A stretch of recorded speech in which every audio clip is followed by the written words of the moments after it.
Hello and welcome back to another episode of the Physiology of Endurance Running podcast. And this is the start of our training talk series. I guess continuation, depending on how you're framing it. Basically, this is going to be a continuation of our Road to Valencia series, but each week, myself, Owain and Jen are going to talk through what we've been up to, what goals we're working towards, and why we've done the training we've done, and hopefully have some fun along the way. So in this episode, we're going to recap where we've been, what we've been up to since Valencia. What was about 4 weeks ago? Something like that? 5 weeks ago? 6 weeks ago? It's all blurring into one. Feels like a long time ago. In some ways it does, and sometimes I feel like I'm still recovering. But we'll get to that later on. And another exciting announcement is that we are now launching Patreon, and this is going to, firstly, you're going to get loads of extra content, which hopefully you guys are all looking forward to, because you seem to be listening to it every week. I don't know why, but our numbers just keep to be getting better and better. So starting Patreon will enable us to just provide you with more stuff to listen to on your long run. So we're going to have bonus episodes every week. So this series is going to go onto Patreon from next week. And then we're going to put on some physiology resources on there. I've already put on a critical speed calculator that I've built, which firstly identifies where your thresholds sit and also where your training zone should be relative to that, which is a nice way to put some structure into your training without getting to a lab. But anyway, all the details will be on Patreon. I probably butchered the intro already, but it's going to be an uncut, raw version of... I think Owain already said we're just going to... We've already been talking for 25 minutes before we've actually started recording here, and we're just going to leave all of that in, all the raw stuff, even more raw than it already is, because there's not a lot of editing that goes on this podcast. But that's the intro. Owain and Jen, how have I done there? Rate me out of 10. How bad was that? 7. I think you missed a couple of bullet points. Oh, well, I'm speed reading here. You can add to them now. Should we add those ones in? Go on. Yeah, so what else did we say? We said we do an extra couple of Q&As a year, because I think we end up doing like 3 a year. So we'll do a few more, and we'll just take questions from Patreon. We'll be in the comments as well, chatting along there. We obviously reply on Spotify and Instagram, but just allows us to have a bit more of a chat. You can tell us we're idiots for how we're training if you want. Also, like Dan mentioned his critical speed calculator, like he's vastly underselling how much time he spends on Excel. So I think you just said you'd upload some stuff that you're doing on Excel, and then maybe if you really like physiology in Excel, this might be the spot for you to chat. I love Excel. Like, it's my favorite. I was going to say my favorite Microsoft software platform. He might spend ages on it, but he sits there tapping away with like the biggest grin on his face, I bet. It's a great... it's dark in the room. It's like 1 a.m. Exactly. It's what I do. If I was left to my own devices for a weekend, good 6 hours on Excel. Is that how you'd do it? What, you'd get up, go for a run, then 6 hours on Excel, out for another run again. The perfect like day is long run with some friends, maybe you two. Breakfast, coffee. Yeah, depending on how the next few weeks go. Yeah. And then sit on the sofa with some YouTube up, watch it with my laptop playing on Excel. That's the dream. Do we dare ask what's on the YouTube, or are we going to just leave that as just a secret? Generic running YouTube. It's just background noise, to be honest. Like stuff that you don't really need to pay attention to. So most of the drivel that's on YouTube, really. We'll save grilling your favorite running YouTubers, or who your favorite running YouTubers are, until we're on Patreon. Yeah. Until there's a paywall between us. I think I'll get cancelled. Yeah. But yeah, that's what we're thinking of putting on. I think we mentioned some ideas for a couple of little special series as well, where they wouldn't necessarily be like weekly episodes, but we have some guests in mind. And then with this as well, like you said, building the next few weeks, and then like some of the races that we have coming up as well. So similar to the Road 2, but I think we maybe said we might not go through all of our easy runs. That might be the difference. Maybe we don't go through our easy runs and we take a question each week. Yeah, maybe. Although people might like miss out on some of the the slander I give to dogs, because that seems to have been very popular recently. So I don't know if people want to. If something miss out on interesting that. happens, you can talk about your easy run. If not, it's right. On to 10 the next. seconds, 40 minutes at 4:55 a K. Move on. So yeah, I guess there'll be a link in the show notes to this. This will be on, like, obviously listening on Spotify. There'll be a link in the Spotify notes and on Instagram to Patreon. We didn't say the price, £8 a month. So that's 1.75 coffees, I reckon, if you go to a good coffee shop. Yeah, right. That would be the price at our favorite. Yeah. Maybe we'll reveal our favorite coffee shops you can guess from my Strava where I go. So You go I don't know. everywhere. You go everywhere. Most of the pictures are hard lines though. So true. It is good in there. I rate their coffee, their food. It's pretty good. There's a few new spots I want to try it as well. So maybe I'll review those as we go. Coffee. Yeah, and I guess, like, judging on our form on the Road to Valencia series, you're going to be getting about 6 hours of extra content a month. Yeah, it's pretty good deal. To be really, on the isn't conservative side, I don't think we ended any of the episodes under an hour and a half, did we? Plus a load of extra stuff as well. So if you're interested and would like to support us, then please go check it out.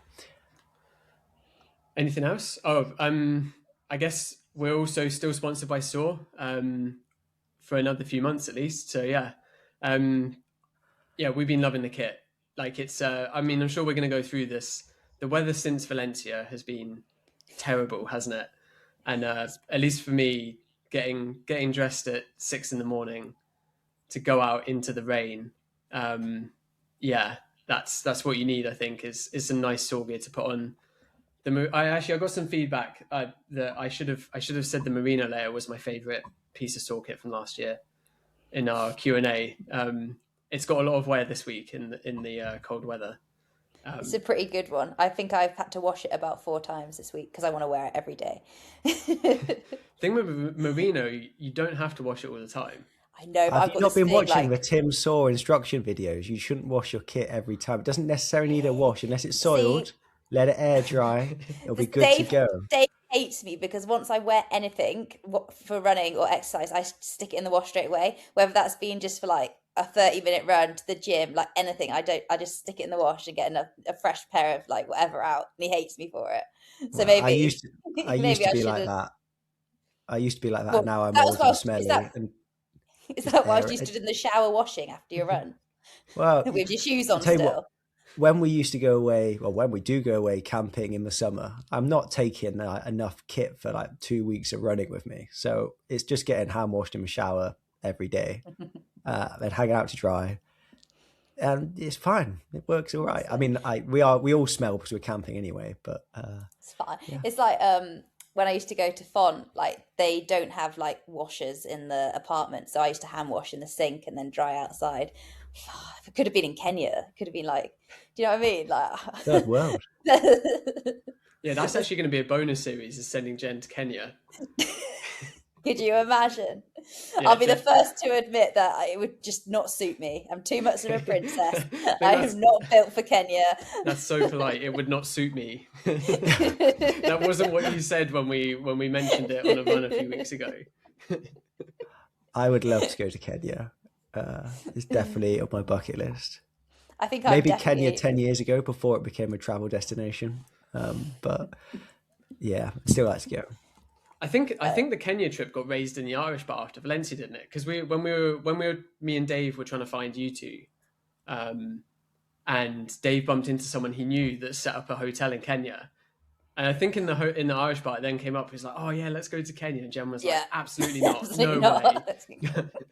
A few swear words that we'll save for when we're on Patreon. It'd do very well to get me there. I don't think it's going to happen. I've still never been to altitude properly, so keen to rectify that at some point. Just in the meantime, Sam Moritz looks lovely.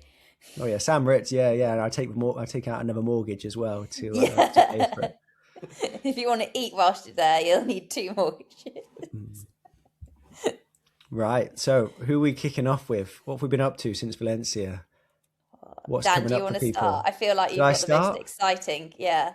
Yeah. Well, I mean, I guess if you haven't already guessed from my Strava, I've got a place in Seville. So I am like all guns blazing now. 200k last week, hopefully 200k this week.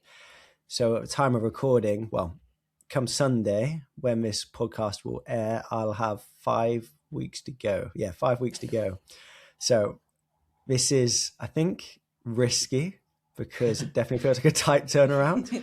And I'll let me get my Strava up so I can actually tell you what I've been up to. But this is definitely a bit of a risk. And I normally wouldn't advise an athlete to probably turn around and go again in such a short time period. So it's 10 weeks between Valencia and Seville. But my rationale is that I don't feel like I need to be fitter than Valencia. I just need to be the same fitness or close to that and not get ill. And if I still run a similar time to Valencia, then it's obviously just for fitness and not the fact that I was going down with a cold. So that's my thought process. Still, I think on the risky side, but a calculated risk. I guess I could have chosen to do London, but historically, which would have been what I'd done if I hadn't got a place in Seville. But the last few years, it's been warm. The course just isn't it's not a slow course, but it's not Seville or Valencia or Amsterdam. And I think it's nearly in May now. And I know it feels like it's never going to be warm again in the UK at this time. At the time of recording, but come May, even in the UK, it can be getting pretty warm. So decided to go all in on Seville. I guess the other thing is if I could never see myself running 2:09:30 in London. I just don't think it's just too many barriers. I'm not saying I'm going to run that in Seville, but I think it's completely out of the equation if I did London, whereas maybe there's a 10% chance I'd do it if I go and run Seville. So basically all guns blazing now into that. What's the few weeks after Valencia look like then? Did you have any time so we're not off? going to go and do a whole like we are actually one, Fifth. two, This is the three, fifth four, week. fifth. Yeah, so this is 5 weeks post Valencia now. So you're we're not going to go and talk through there. every single run, but I'll give you a flavour and some highlights. So obviously the week after Valencia I was ill, so I didn't really run much at all. I jogged with Jemima on the Monday, 5.5k, and felt all right by the morning. By the afternoon I was feeling pretty rubbish, and 98 beats per minute run didn't take too much out of me. And then Tuesday, Wednesday, Thursday off, jogged a bit. By the weekend, started feeling all right. 16k on the Sunday, and then I've sort of pretty much got back to my normal structure then from the week beginning the 15th of December. So I did my first session back on the Tuesday. Well, I did a double session. This is how aggressive I've been. So I did 6 by a mile in the morning and 12 400s in the afternoon. And it's funny, I think post marathon, I want to get your guys' takes on this as well, but jogging will get to the point where it feels comfortable, and I'll start doing sessions. I mean, intensity at like the lower parts of close to LT1, that feels fine. As soon as I'm doing anything faster, I can really just feel my legs are still in a bin. And my theory is that's for type 2 fibers that are still completely fried. You'd never use them on an easy day when you're jogging along, but you're only going to start recruiting them when you start running faster, and they're also much less fatigue resistant. We know that they're designed for explosiveness, and you've recruited them in a way which is not what they're really for, which is at the end of a marathon where your slow twitch fibers are starting to give out. You need to recruit those fast twitch ones, and they are then really in a bad place when you start running hard again. So that's what I was finding on these first early sessions, is that this 6 by a mile started off like super chilled, 5:13, and slowly built down to 4:55. About 4:55, although like cardiovascularly felt fine, my legs felt pretty bad, despite everything else being pretty good. But anyway, did a few more 400s. I didn't have a double session that week. 5 by K on, K off in the morning, and then 12 400s again in the afternoon. I just wanted to make sure I had a bit of pace after going back to the marathon. And after this session, I think I got down to like I got down to 66 seconds, and in my head, that's fast enough. What's 66 seconds What's in that? Is that minute K 5K? pace? Is that what sort of like, or like what is it compared to like your 5K pace? Oh, it's faster than 5K pace. Yeah. So It's probably about 3K pace. Although my 3K is pretty much 5K pace at the minute, so I need to go Rex 5 out at some point. But, you know, if I can run 66 seconds for 400 or 30 seconds rest, I think the last few were in like that sort of ballpark. I don't need to run any faster than that. So that was the sort of a tip. I was envisaging spending a bit of time working on the speed and top end a bit more, but I felt like I'd already ticked that box. So that was quite nice, and just sort of moved on from there. The 5 by K, so it was 10K of 1K on, 1K off session.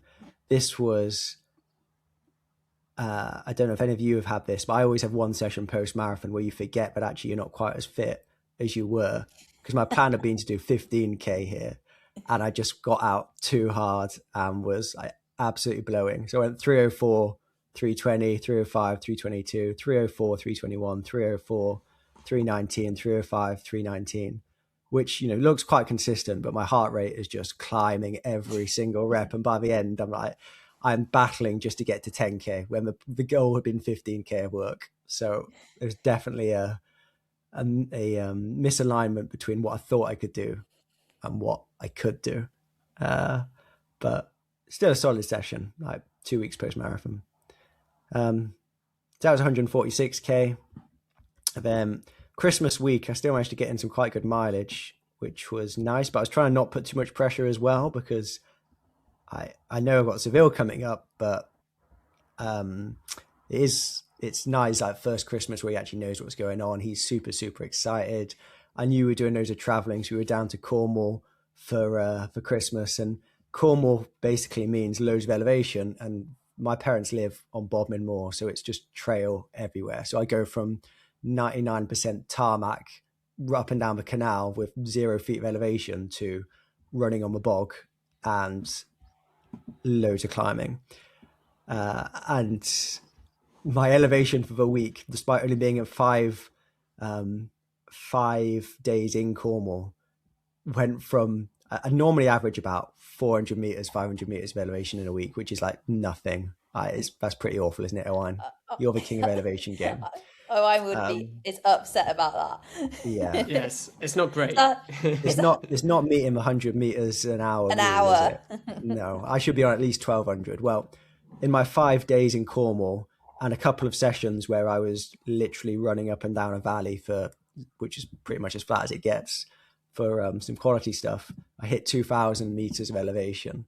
And that was a shock to the body.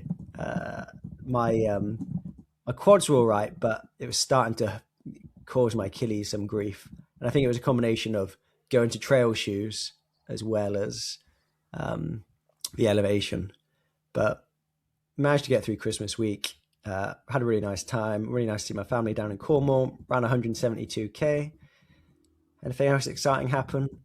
Christmas Day, obviously, went for a run. Not enjoy Christmas. That's important. He's been buzzing for weeks. Oh yeah, so his top of his list. I can't remember if I told the listeners or not, but the top of his list was a baryonyx toy, but it was a very specific baryonyx toy. And if you're not familiar with a baryonyx, that's a type of dinosaur, because he's a massive dino nerd. But Father Christmas brought him the right baryonyx, so his Christmas was made then. He was happy. No, he had a great time. Although, because he loves books, and every book about Christmas, it's snowing at Christmas. So a couple of days leading in, he's like, "Daddy, I can't wait for Christmas because it's going to snow." And I didn't know how it was going to go on Christmas morning when obviously it hadn't snowed. But he was fine with it. He coped okay. Had a great time, actually. He was on top form. And good ratios as well, because it was 1 kid to 9 adults down in Cornwall. So he had a great time playing with his uncles and aunts and grandparents and extended family. More time for you to get your training in. Class. Well, exactly. Jemima was very forgiving with me. But we also, Christmas Day, we went down to Sibleyback Lake, which is a flat option in Cornwall. Trail, but like completely flat around the lake. And I pushed Nye around, Jemima ran with us. So think we did a 5K lap, and then I did a lap by myself, which was nice. But then did go out for a double later in the day because 10K just wasn't quite going to cut it. I'm trying to find the day now, 25th December, yeah. So that was nice to still do some family running, despite it being a bit challenging with, like, it's not great for buggy running in Cornwall, whereas like here we're pretty lucky. Anything else from that week? I think that's pretty much it, to be honest. I guess I had to be a bit creative with one session, which was one of the contributors to my elevation gain, is that there's just no flat by me, and I didn't have the time to, without sacrificing family time, to go drive anywhere to do a session. So I, from my house, basically ran down the hill for 20 minutes and then did 4x5 minutes back up the hill, which is not a session I'd normally do. My grade adjusted pace was really bad, as in I don't think I'm a good climber. I think I would definitely need to, if I was going to go and do trail, I would need to spend some time climbing, because I was working pretty hard for these and my heart rate was getting up, but the grade adjusted pace was nowhere near what I was doing, like what I'd be doing around Butte Park. Like 3:28 a K for a pretty hard 5-minute effort. Nothing that exciting. And then because I'd run out of hill, I jogged to a small bit of flat that there is by a house and just did 10 by a minute off 20 seconds rest, trying to work a bit harder. So I think that was most of the excitement for that week. What did I do? I did a 20K of 1K on, 1K off, which was paced a bit more sensibly up and down the Drains Valley, which is a few miles from my parents' house. That went all right. Better paced than that 10K one. It sort of was averaging 3:10 because it's a valley, it's always slightly up or slightly down. So on the ups, I was going, it's about 4 miles. It's about a 4-mile stretch. So basically I was climbing for 4 miles, turned around, came slightly down, and then went back up and down again. So I was going about 3:10 and 3:11 when I was going up the hills for the efforts, and then 3:06, 3:07 for the down. So that felt like it was pretty good, to be honest, and not too far from what I'd been doing pre-Valencia. So that was week beginning with 22nd, 172K. 29th of December, so the New Year week, we're now in Gower, so another hilly part of the world, which was, I was purposely doing a bit less climbing because I was a little bit worried about my Achilles here. But yeah, it seems to be fine now. Managed it, done some calf raises, it's all good. The token calf raises. What's that? What'd you say? The token calf raises. Oh, my Achilles hurts. I'll do 10 calf raises and it'll be fine now. I tell you what, my Achilles, I had Achilles like issues forever, but they've always responded really well to really minimal, just some isometrics, some calf raises. They seem to be good, and also just alleviating the problem, which is trying to run a bit flatter. So that was definitely the main cause.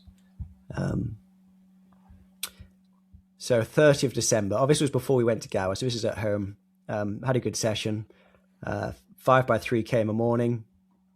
Round Rose in 9:21 to 9:23 off 90 seconds walk, and then in the evening did 10 by a K, trying to push the pace a bit, but it's just cold, and it's hard, isn't it, to run hard when it's cold, but it's still all right. Around started at 3 minutes and got down to 2:56.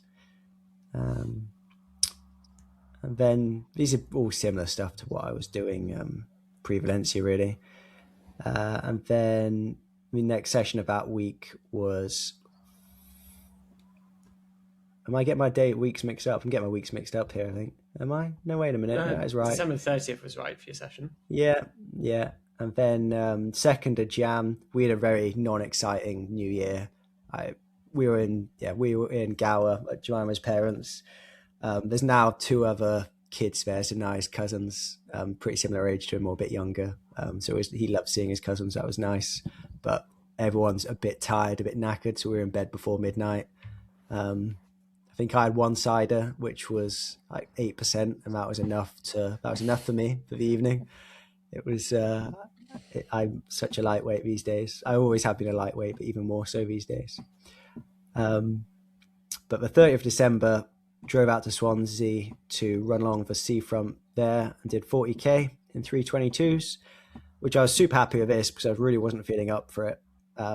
Just had been tired, like lots of socializing, which is great. We're having a really nice time, but it just takes it out of you when you're trying to do everything, doesn't it? But yeah, I had a nice run along around Swansea. I've been there quite a few times, but still managed to get lost and ended up on a gravel trail, which turned to like mud and bog for about 400 meters. But luckily, it was short lived. And yeah, I was pretty happy with that. 322 a k, 148 heart rate, feeling pretty good. So that was last week. So that was a 202k. And then this week, I felt tired this week. I think it started to catch up with me a bit. And this is where I wonder, maybe I should have had a bit more time post Valencia, but I think it's more likely just lots going on over Christmas and New Year and trying to do all the training. But Tuesday, I did 15k solid, trying to be about marathon effort, but heart rate was creeping up at the end. Average 309 a k. With an average heart rate of 161, which is probably what I would average in the first half of a marathon. But it was weird in that it was super stable, and then it just unexpectedly started drifting quite a lot. I don't know if you've had this, Owain, because I know you love your heart rate and pay a lot of attention to it. But I was like 158 at the Ks. I wanted it stabilized. I was super stable in the 158, 159, 161, 161, 161. Then it was like 163, 165, 166, 167, just like getting all the way up to altitude quite quickly. So, but despite pace being like completely like flatlining, because I was my Rose-in loop, you can just lock into a pace. I was like 308, 309 a k for every single one until the last two I picked up just slightly. But it could just be a bit carb depleted going in or whatever. Just a bit tired, a bit fatigued. You are going to be more stable on race day, aren't you? How come we're going Rose-in all the time now? And what's happened to Butte Park? Well, I've had no reason to go to Cardiff, so that has been why I've used Butte Park previously. And Rose-in is better because there's no events, there's very few dog walkers, and it's actually only like 10 minutes further from my house than going to Cardiff, and I don't have to pay I don't have to either go all the way around Sport Wales to get free parking, or go and pay £5 for North Road parking, which is so I can actually and my car on the loop. So once I've finished with my gloves, I can just chuck them under my car. It's just better, Jen. It's just better. Oh, I don't know. I'm yet to be convinced. Well, you can't judge it on one from session. The last time I was there. One session, about 15k I did. It was like perfect conditions. Cold. It was like cold but perfect. So yeah, that was the morning. In the afternoon, I did 5 by 6 minutes on my treadmill. Again, trying to push the intensity a bit, but it took quite a lot out of me. That 15k. Wanted to go outside, but the weather was just torrential rain, and I wasn't going to get any sort of quality running outside. But started at 19.5 and pushed up to 20.3k an hour. Lactates were okay. Got up to 3.6 for about 20.3 at the end. I think 20.3 is about 4:45 a mile, something like that. 2:57 a k. So like not jogging. Although you take the treadmill with a pinch of salt, don't you? And then that brings us up to today, really, which is I did 10 by 2k on, 1k off, around Rose-in, my new favourite loop. I was in a hole. I knew to start with it was going to be bad. Just tired, not great sleep the last few days due to a certain 3-year-old. So this ended up being the afternoon because we'd had a really bad night, and I actually luckily had some free time in the afternoon. So we drove down to Rose-in. Like, the heart rates were good, but it was just hard. And I had to pep talk myself through like the last 5 reps, every one I wanted to just stop. And I nearly did. But I think the only reason I didn't was because of the floats. And you convince yourself by the end of the float, you're like, oh no, I can do one more. I can do one more. It's only 6 minutes of running. I can do another 6 minutes. And then by the time you get to 8, you're like, well, it's only 2 more. So it's basically one hard one and then one, the last one's easy, isn't it? You just do it and it takes care of itself. And it ended up a good session, but it was just psychologically tough. So it was 3:14 a K for the whole thing, and my average heart rate was super low, 156, which means I'm either a bit knackered or fit, or it was quite cold as well, so that's going to keep it low. But I was basically averaging 308 for K for the ons, and then about 325 for the off. And felt hard, but it felt hard the whole way through. It's not like it got a lot harder at the end. So I'm hoping that means if I was fresh, I would, it would feel a bit more comfortable. So that brings us up to the current day. So I noticed you wore the Puma Fast R3s today. I did. So this is my other intervention. Talk us through this. Yeah. So maybe it is the better shoe. So what I've been trying to do is expose myself to running in it a bit more. The idea was I was going to do a few more calf raises and hamstring stuff to really prep my body for wearing them, and that hasn't happened yet. But I have been wearing them for not every session, but probably like every other session to try and just get used to them. And if I feel like it's working and I can run them on race day, then I will. They are the most economical shoe, at least when fresh. And I do think I could run a marathon in them, but still, I'm doing exactly what I said I wouldn't do on my Road to Valencia series recap, which was know what shoe I was going to run in on day one of the block. I'm still edging my bets, and it is feeling like running it today for 30K and had no issues at all. Whereas the first session I did, or the first longer one I did in them, I was a bit sore afterwards. So I think I am making progress. I do need to do the calf raises and the hamstring stuff to really give my body a chance, I think. But at the minute, it just feels like it could be an easy-ish win to get some time on the board. Although I do need to buy a new pair because I've just have a one pair and they're pretty knackered now. Well, not knackered, but I wouldn't want to race in them. The new version might be out. What's that? The new version might be out in time. Don't throw that into the mix. Get used to, though, isn't it? I don't think it's a big change, though, is it? No, I don't think so. Yeah. So that's something I've been doing. I guess the other thing that I've been trying to do differently from Valencia is the hot baths, which I'm only two deep so far, but I've given myself, I started last week. I started this week. So it's given me 6 weeks to play with. So I'm hoping I've started early. I'm actually finding it quite tolerable, surprisingly tolerable, considering it's been freezing.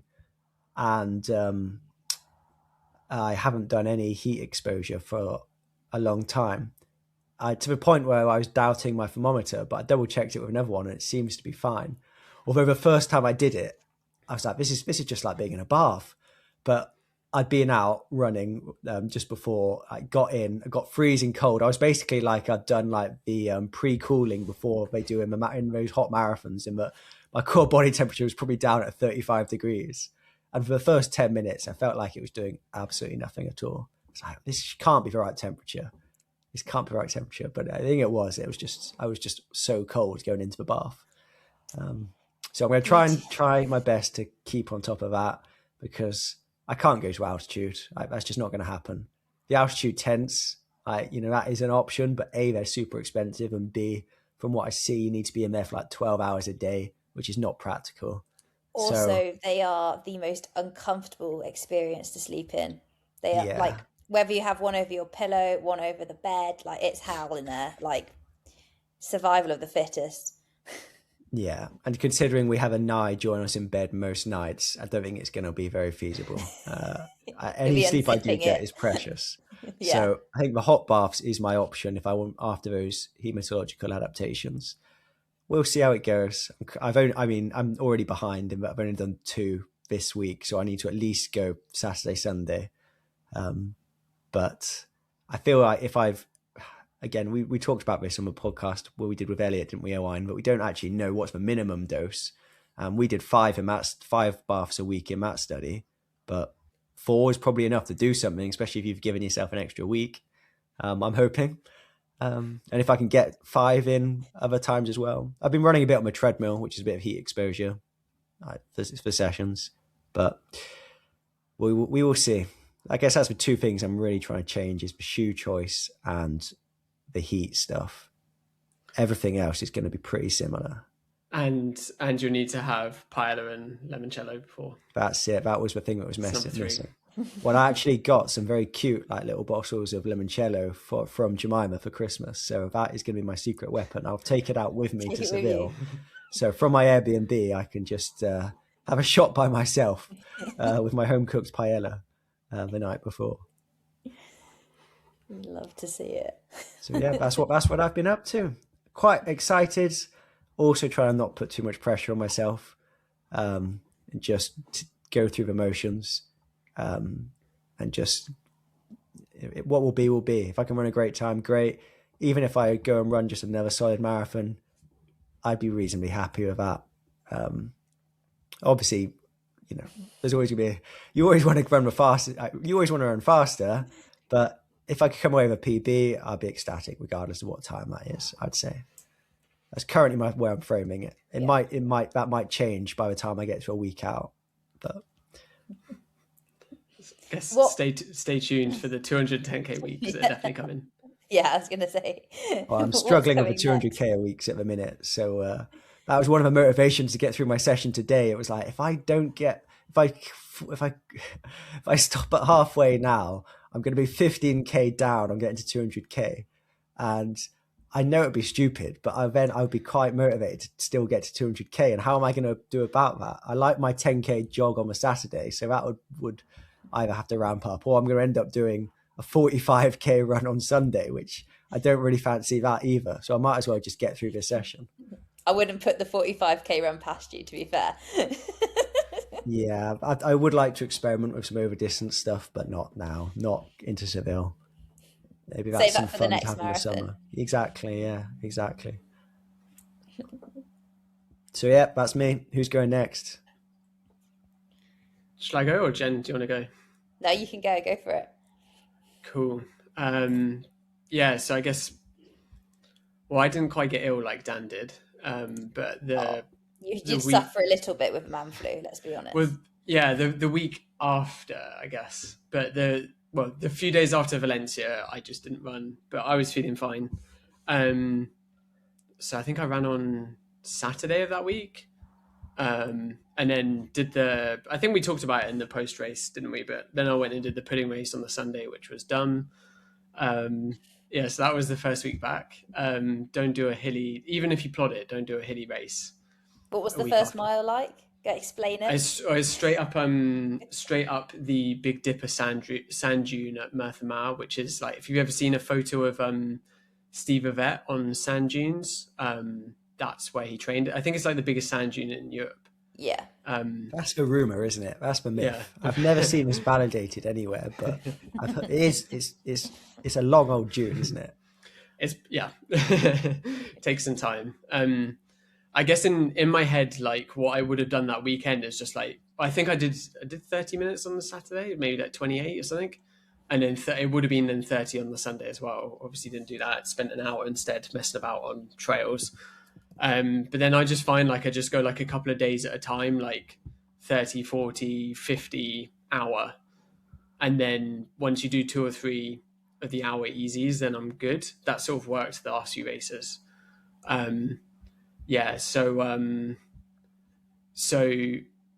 Went the Monday where we were talking about the weather with the saw kit. I woke up on that Monday, like, you know, it's a week and a bit after the race, like thinking, okay, here we go, like back to, well, for me, that would have been almost back to my normal loop.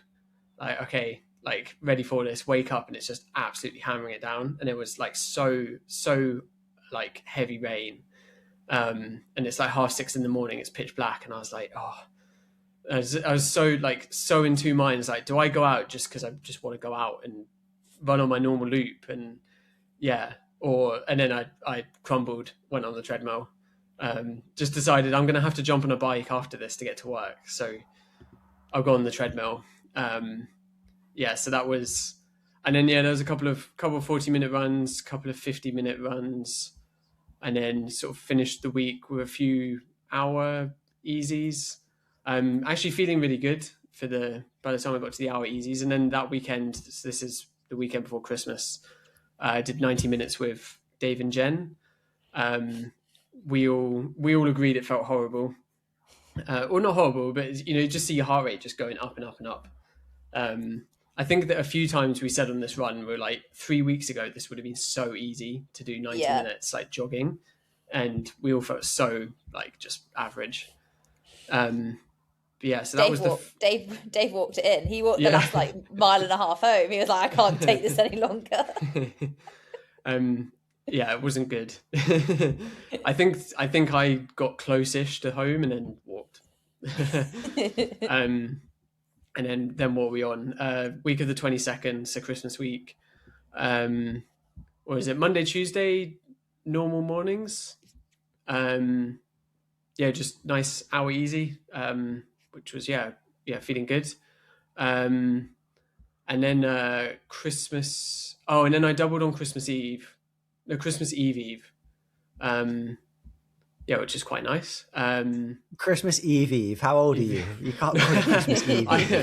I started saying Christmas Eve, and it's because Rachel put her run as Happy Christmas Eve. So I thought it was Christmas Eve. So I'm blaming Rachel for that. And then did an hour and a half on actual Christmas Eve, which is quite nice.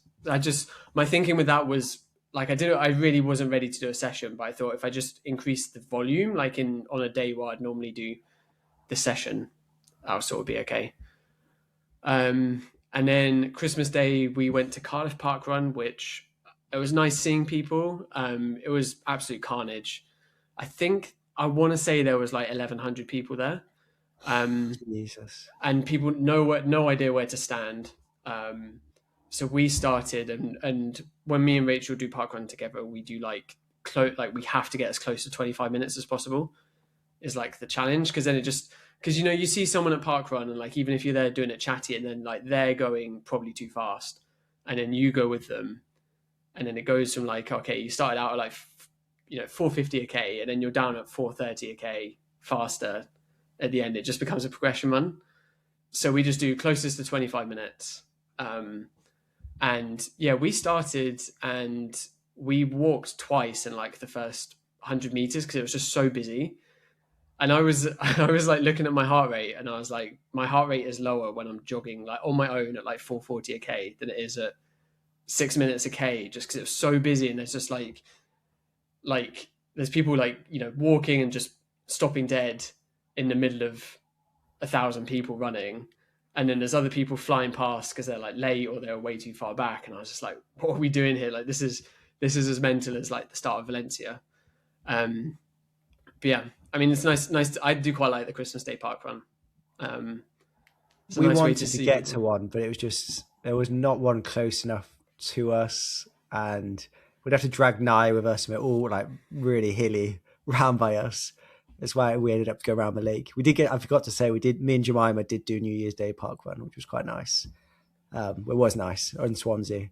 Went for brunch afterwards, left Nye with the grandparents. It was very civilized. Christmas afternoon, we went up Caerphilly Mountain to watch like the sunset post Christmas lunch, and then I jumped out the car halfway back and ran home. Because in my head, I was like, I'm feeling okay. Like, I'm not feeling too full. And then, like, I was just like, I just might as well jump in on the Sebco trend. Yeah, the best thing about Christmas, isn't it? Seeing the Sebco story. I think I sent that to you guys, didn't I, in the morning? Yeah. You do feel good doubling on Christmas Day, I think. But at the same time, there's no need to double on Christmas Day. There isn't, and I felt full, and I also crashed. I think I was having like a bit of a like hypo. I think like Christmas lunch was starting to be digested, and it didn't feel good. The Sebco story is the people that post it sincerely. That's what I really like, because I think at this point enough people post it like just as a joke, like because then like heaps good runners is like posting it on Instagram sort of thing. It's a good shout. It's when you see it posted sincerely that makes me really happy. Yeah, because that person saved the picture. It's probably like the most pixelated picture. Yeah, to post that. We're getting quite niche now. Sorry. And then we went up to Newcastle for 5 days on Boxing Day. I don't know. On the way up, we stopped in Wakefield. I feel really bad. Vicky commented about where we ran on Strava. I saw this lake on Google Maps, and it looked like it was tarmacked, and there was a car park, and I was like, oh, there'll be toilets and stuff. Like, that's perfect to stop 4 hours into the drive to go for a run. And it was the shittest run. Because we forgot it was Boxing Day, and we were pulling up at like 2:30, so you've got like an hour and a bit of daylight left. There's obviously loads of people that have, had a slow Boxing Day and then decided to go for a walk with their family. The path wasn't tarmacked. It was just like, the mud that you get like festivals where it's just a thin layer of like really wet mud. So it just went everywhere, like just absolutely covered. We're talking about like how many clothes you take on holiday. Like I had 2 pairs of tights with me, but one was basically ruined from this run in terms of like just covered in mud. And then the toilets weren't open as well. So that was a bit of a, we did a lap of the lake, and also on Google Maps, it looked bigger. It was like 2K. And I said to Rachel, I was like, I'm not fucking doing this 2 more times. Like we just ran up this dual carriageway and then found this like river path that was like a bit dodgy and like overgrown and stuff. And as soon as we got on the river path and there was no one about, but genuinely, again, like my heart rate dropped so much because I'm just like not pissed off with like where I'm running. So what did Rachel say to you when you pulled up and this was what you offered her for her? I'm just mid. I think she's just happy to go with it, like whatever sort of thing. She's just like, oh, I'm just running with my partner. This is really nice, and I'm just like, no, fuck this. This is shit. Like, oh, I hate this. Just absolutely having a meltdown. Contrasts. And then so I don't know, Newcastle. We went and did one of the park runs up there. In my head, I was like, I'll just have a crack at park run. It will feel really shit, and then I'll be okay afterwards. In terms of like, you just go into it knowing you're going to feel a bit rubbish. Like you're going to go out way too hard. It's going to feel horrible to like run hard again, but you're just doing it in a park run. And like this one's kind of it's got like a cool hill in the middle where it kind of makes the course interesting. So jogged to park run, got lost on the way, even though I know the way. So I was almost late, and then 3:16 a K, or 3:16 for the first K, into a U-turn. Came out of the U-turn, and I was like, nope, I'm not doing this. And just then was like, let's just get my heart rate back to like threshold, and just threshold it the rest of the way. So it was as expected. It was going to feel rubbish. That was my first bit of intensity post marathon. So was that 19 days later? 4 days earlier than you said you were going to do it. Well, this was planned. This wasn't a session. This was 3:30, not a session. You actually did your first bit of intensity like 6 days after Valencia, right? Going on the Big Dipper. And then the next day, did first what I'd call like a long run. Like to me, 2 hours is a long run. That might get some nibbles. That's getting some nibbles. So I just ran from where Rachel's grandparents live into Newcastle.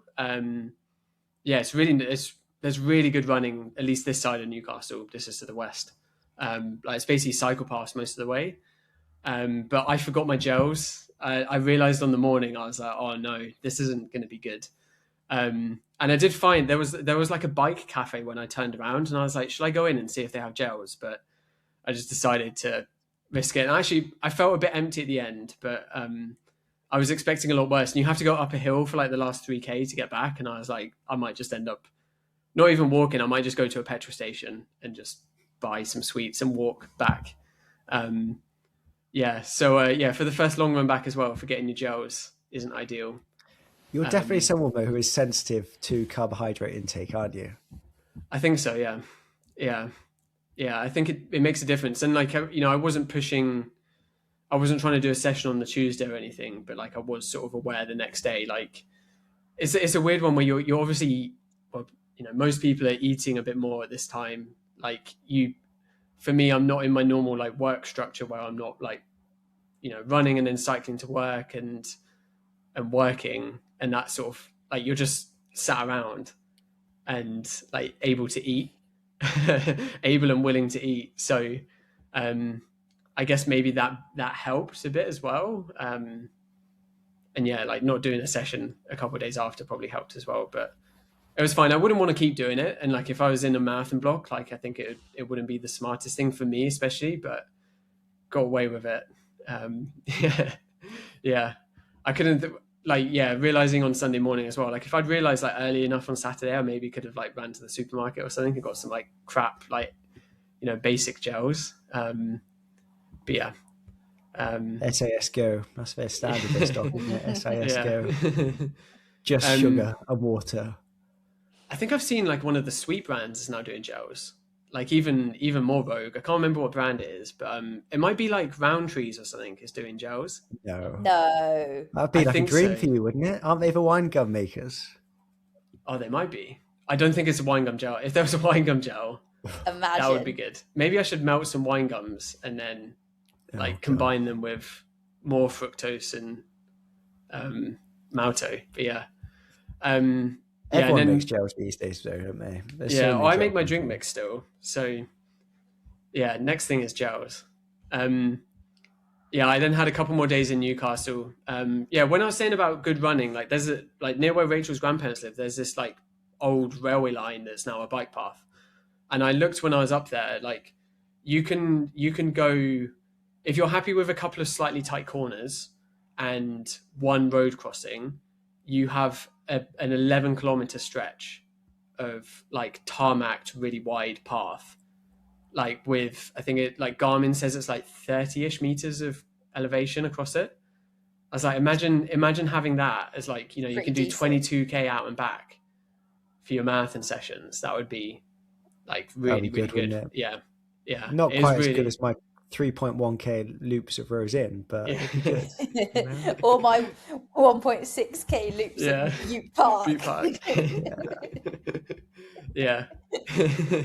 Swansea, I tell you what, Swansea is good for the front there, because I just did about 40K. I did. It was pretty much out and back, and I made a few mistakes of a route choice, but most of it is pretty good running. It's must good. Get windy though. Yeah, it does get windy. It's bad. It depends when you go. Like if it's summer, it would be awful. But it'd just be too busy. Yeah. Saturday morning at 9 a.m. would be impossible. Carnage. I have run through there with the park run coming towards me, and it's not a good place to be. So then on the way back from Newcastle, we stopped in the same place in Wakefield, but I realized there was a canal like next to where we parked, so we ran on the canal, and that was really nice. So lessons learned, and the toilets were open, so what a great day. I know. Doesn't take much to please him, does it? Some toilets and a traffic-free, no mud running route. It's a 7-hour drive. I need the toilet. Then back in Cardiff and straight back into a session. So I did 4 by 10 minutes. Again, it's just quite a comfortable session in terms of like it's not such short reps that you can like go too hard, I don't think, and then it's not too long where it doesn't feel too fatiguing. Like I don't know, if you're doing like 15 minutes, it starts to feel it, but I just quite like it as a session. Like I just know sort of how it feels like through the session, so I just thought this would be a good one to start with. And it felt okay. I'd say it was probably like again 6-7 out of 10. Like the first couple of reps I was probably a bit surprised that I was moving okay, and then towards the end of the session just felt that fatigue. And also I noticed where at least me and Dan are like hyper fixated on heart rate, like because I haven't done a session, there's just your heart rate gets up a bit quicker, and there's maybe like a couple of extra beats that you maybe don't see in the middle of like a marathon block. Where I've gone well past that point now. You're back deep in it. Can't get my heart rate up. Working as hard as I can, and it's still 160 beats per minute. It's where you don't have that chronic fatigue, I think.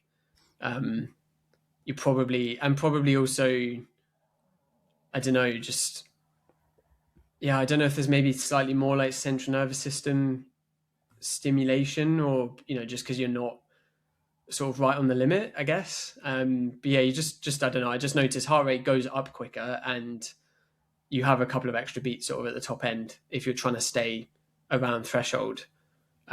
Where like, yeah, during the marathon block, like if I got within like 2 or 3 beats of like roughly where my LT2 sits, it's like I'm feeling like I feel like the RPE is limiting me at that point. Like I'm just like, this is just really hard. Whereas with this, I was a couple of beats over threshold in the last 10 minutes, and it didn't feel any harder at all. So yeah, it's just quite interesting how it sort of behaves, even,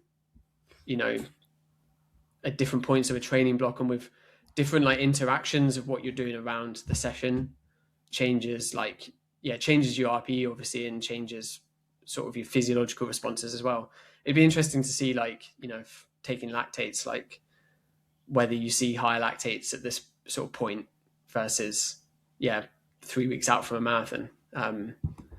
Yeah, I thought that was kind of interesting. Well, there was a study. I'm going to butcher my description of it now, but they were basically trying to design a test for cyclists to monitor their like risk of overtraining and their fatigue levels, and they were just getting them to ride at a given. If they were fixing heart rate, and then at 3 different heart rates, so like let's say 150, 160, 170, and seeing what the power outputs came out as. And so if they were having like really high power outputs for a given heart rate, and the RPE was really high, that was indicating suppressed heart rates, and actually they were more fatigued. But there was also stuff going on with the heart rate dynamics as well. So if they were super fatigued, heart rate took quite a while to get to a steady state, but also dropped off really quickly. As soon as they stopped pedaling, heart rate was just dropping through the floor, because they just weren't having this adrenaline response and this hormonal response to intensity. And as soon as there was any pressure away from exercise, it just reverted back to a resting state as quickly as it could. So it's definitely a real thing in this. Heart rate is suppressed if you are a bit fatigued, and if you're completely overtrained, you get very big disturbances in your heart rate and hormonal profiles. Yeah, I've noticed it. I think I've read that study as well. I think you might have sent it to me. Probably the last time I talked about this with you. Maybe pre-podcast. I'm sure we covered it when I did my master's degree, and this was quite a long time ago now. So rest of the week, just hour easy. I jogged with Jen one of the evenings, which was good. Tried out the old head torch, chest torch for the first time ever. Jen wore a torch. And then so this would have been last Sunday, January the 4th, did another 2 hours. This was so good. Like, just, well, it was freezing cold, and then met Jen and Dave, saw a heron within like 2 minutes. That was good bird content. And then like the heron was in the tree by the Taft Trail as well. Yeah, it was cool. Yeah, it was good. It looked really cold, didn't it? It looked freezing. And then we get into like the main park of Butte Park, and there's a dog fight. Like, there's these 2 little dogs properly fighting with each other, and the owners are just stood there doing nothing, screaming at each other like, get your dog on a lead, whilst neither of them does anything. Dave like swooped in for a man that hates dogs. He's just straight. He doesn't hate them too much compared to me. Like, he quite likes them. But the way you went in to like, because he was next to me, and then I was like, "Wait, why is Dave getting involved?" Like, and I was like, see it happening, and I was just thinking, like, just don't get involved, because they'll probably turn on you. Like, I'm darting off into the bushes at this point, because I'm like, don't get anywhere near me. Yeah, they're like fighting in the park, but also on the path, aren't they? Dave swooped in and broke up the fights. What a man! Yeah, 2 collars was it in each hand, just holding them up. Yeah. I wouldn't have gone anywhere near them. They can just kill each other. I don't think he stopped his watch either. Nah, man doesn't stop his watch ever, not even for saving the dogs. Didn't stop his watch, didn't mention it on Strava. What he's a guy. He's just a local legend, isn't he? What a hero. Your Dave. husband, eh? Yeah. What a catch. Yeah, that was really good. Really enjoyed, felt good. Yeah, and then this week, it's basically been a normal week. So on Monday, like first day back at work, first day, running, cycling to work, and then doubling in the evening. And I was cycling home from work, and then like I completely energy crashed on the bike on the way. Well, I'm like the softest pedaling. I was so dead, and got home, just smashed loads of sweets. Was feeling okay by the time we stepped out the door. I was like, we might have saved this here. And then 10 minutes into the run, just crash again. And by the end of the run, I was feeling okay. It's like one of those where it comes and goes. But yeah, I was like, this isn't good. I think it was just, I don't know, just the week before starting doubling again, catching up with me and being back at work as well. And like just a lot more energy needs that day. But yeah, I before you say anything, I had a really big lunch. Like it was. Have you tried? The lunch It's a horrible police were feeling. out. When you've got that, you can feel that low blood glucose. I'm having a bit of a hypo episode. Have you tried like sprinting for 30 seconds? I haven't. I might be next. Because I do have it sometimes, and it's normally when I get it when I've eaten something like quite sugary within like 10 minutes of going for a run. And you get like this reactive hypoglycemia where your insulin goes up to get rid of that blood glucose when you start running, which like doubly empties your blood glucose. But one thing I have tried, but does work, but it's not exactly fun, is putting in a surge, a sprint because that then pushes your adrenaline up and starts like switching off that insulin pathway.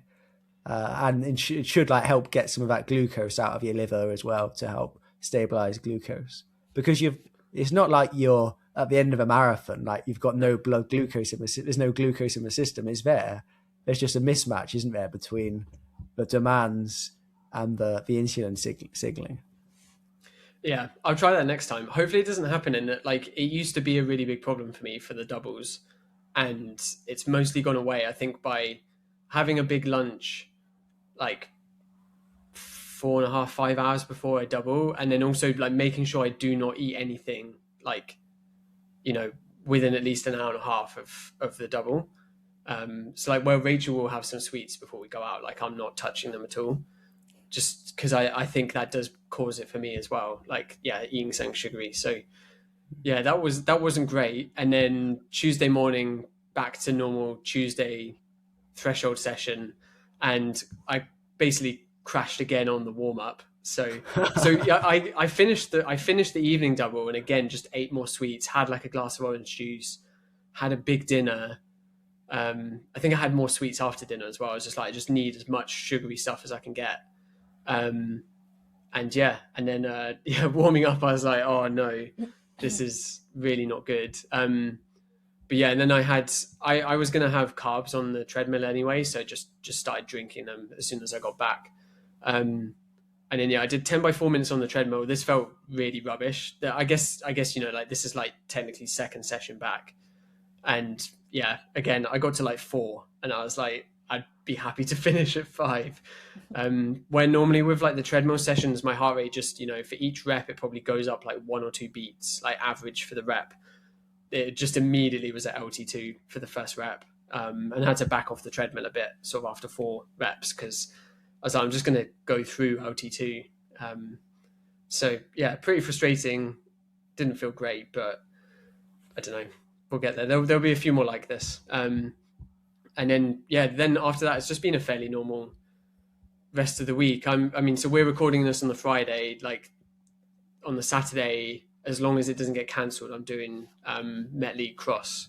So I would have normally done a session today, but I'm just doing a cross tomorrow.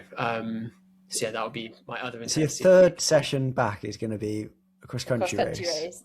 Yeah. Not just a race, a cross-country race. And you haven't done a cross-country for, what, a year? Wow. This might be my only one this season as well. And you're going to London for it? Yeah. Has anyone given you insight on course conditions? It's going to be wet, surely.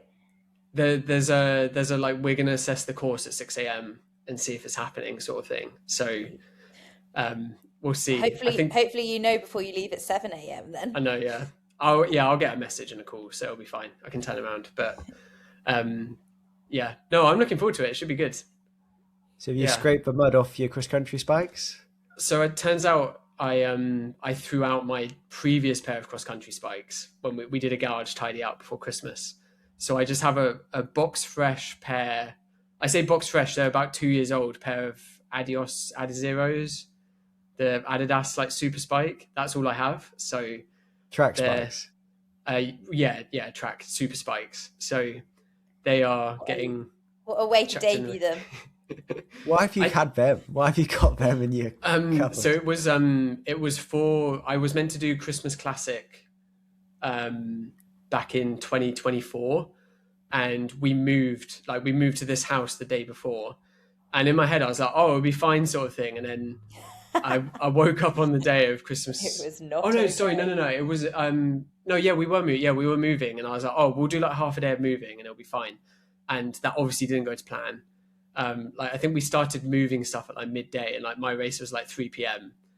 And then I was just like, I was just like, there's no way I can do this. Like I'm so stressed, and I just ended up like not even running that day, sort of thing. So, Isn't moving house in like the top 3 most stressful things in your yeah. life? And I was like, And you're just like going to chuck in the Christmas Classic as well. gonna do indoor 3K. Debut 3K indoors. Yeah, on the same day. What's so gonna we're go obviously, wrong? obviously the moving one. So yeah, so they've been box fresh since. So I found I did I mean it maybe speaks to the quality of like the Gwentley courses, but I did a Pembrey one year. I was like I had another pair, the same, you know, Adidas Avanti Adizeros, whatever they're, the Adidas Super Spikes. I had a pair, and like the upper had slightly torn, so I was like, oh, I'll just wear these for cross and just tape them. And they felt really good to run cross in, even though they've got like a fair amount of foam. And they're 25 mil, so they're now also illegal for track. So I can't even use them for track if I was ever going to do a track race. So cross, can you have as much foam as you like? I think so. I don't know. Maybe I'll get disqualified tomorrow. I think you can, because you can have isn't it? you can have trail shoes, can't you? So Yeah, I guess. Yeah, I think their rules are like so much looser for cross. yeah. So You're technically not meant to wear 18 mil spikes, but I know people do it like Eurocross and stuff. 18 mil. Yeah. You'd kill someone with that. Yeah, Like 18 mil. imagine stepping on someone's foot with them in your Yeah. I've shoes. had 15 and they feel like they should be illegal. yeah. I don't think you ever need, if you need 15 mil spikes, you might as well just wear like fell running shoes with lugs, because you'll have way better grip with a lug than Yeah, like but you haven't, 6 spikes. you haven't got dragonflies on your feet, have you? Like that's the game changer. Yeah, but some of the fell running shoes are like 180 grams, so they're really light. I They've don't got know. no support though, have they? It's like wearing, what do they use to, Welsh's? Yeah, like proper flats. Yeah. But yeah, so anyway, so yeah, I've worn the super spikes for a cross, and it actually felt a lot better than like the, you know, cross spikes that don't have any foam. Yeah, so they're gonna Well, get now they do have like super cross spikes, don't Yeah. they? Yeah, they're still I've not good worn as good as dragonflies track for cross spikes. country. Yeah, Yeah. yeah. So yeah, Just these because are I don't race cross enough to commit to buying cross country spikes. that's it. Yeah, I'm just gonna sacrifice these instead. They've been in the garage for 2 years. Like they're probably cooked anyway. Like they've, you know, gotten cold every winter and boiling hot in the summer. So yeah, but yeah. So yeah, gonna go do Met League. So that should be good fun. I guess check out my Strava and see how much I enjoyed that. But yeah, See I guess that 310 first K. Yeah. I'm gonna try control the effort, but we'll see. Yeah, try. Everyone it's says that one of a cross, and they all go out too hard. If they So get how hard. much it takes out of you, cross country race is different. It's 3 laps, and I guess I benefit from like I don't really know anyone there, so it's not like I'm like, oh, I beat you 3 weeks ago, sort of thing. Like, why am I behind you? Yeah, and it's 3 laps. So in my head, it's like we'll just try get slightly faster every lap. Would be a nice way to run it. So we'll see. But yeah, I don't know. Check my Strava out, or we'll talk about it on next week. But yeah, I'll that's be super impressed if you have a progression run and every lap you're faster. oh that. I will Yeah. buy you multiple beers if you manage that. And I'll get you a pie from Hardlines. Here we go. Okay, I'm That's gonna more absolutely appropriate for him, isn't sandbag it? He this. doesn't care about beers. Plod the first lap, jog the second lap, run. But the you've got to 30 have a bit harder. differential, No, yeah. right? It can only be a 15-second decay differential max, I reckon, between your first and your last lap. Yeah. Oh, you can't just obviously walk for first and then like jog the Yeah. second and sprint the last. No, I'll give it a go. I do like doing stuff like that. So, but yeah, so it's been I think a pretty good return. Like obviously I had a bit of illness a week and a half after Valencia, but no, pretty happy with where I am. And I feel like I've not sort of brought back everything that I could yet, which is a nice feeling. Like there's a bit more to sort of add, and I'm just sort of looking forward to like 2 or 3 weeks of just being in a routine. I think that would be quite nice as well. But yeah, What's next for Owain? I don't know yet. Still waiting to hear about the 100k, and then I don't even. Yeah, that sort of bases everything else. But even then, I don't even know what else. I don't know what else I do. I'm sort of just like, just ready to start Amsterdam training. So that's a big block. 8 month training block. No. Yeah, I know, Jen, you're gonna hate it in like May. I'm gonna be like, when are we starting the long runs back? Yeah, I'll be like, give me a break. I can't cope. Yeah, I don't know. Nothing else planned. I think like just it feels like everything's a long way away, but also everything's booked. So I'm a bit like, I just have no motivation to seek out anything else at the moment, but I think that's fine. I'd rather just have a few weeks of normal training, see what's happening with the 100k, and then figure out after based on that. So it would be in March, right? Yeah. Late March, 21st of March. Right. Yeah. So yeah, I guess in my head, it's either I do that and then I'll definitely have a break, like a proper break, or as I feel pretty good now, like if I don't end up doing that, then just have a few more weeks of just focusing on like pushing the thresholds up, like maybe start doing some double threshold.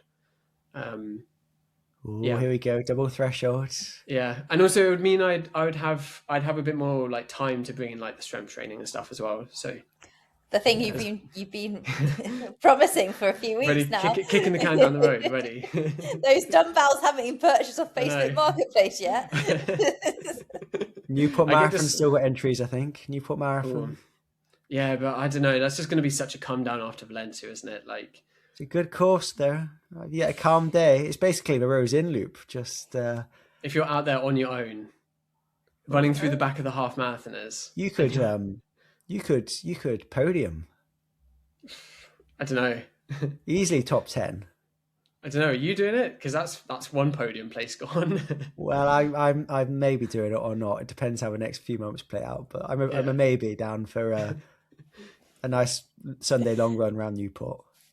Maybe I'll pace someone. If I don't do the 100k, and you want pacing around 3 hours or maybe a bit quicker. You're not going to pace me?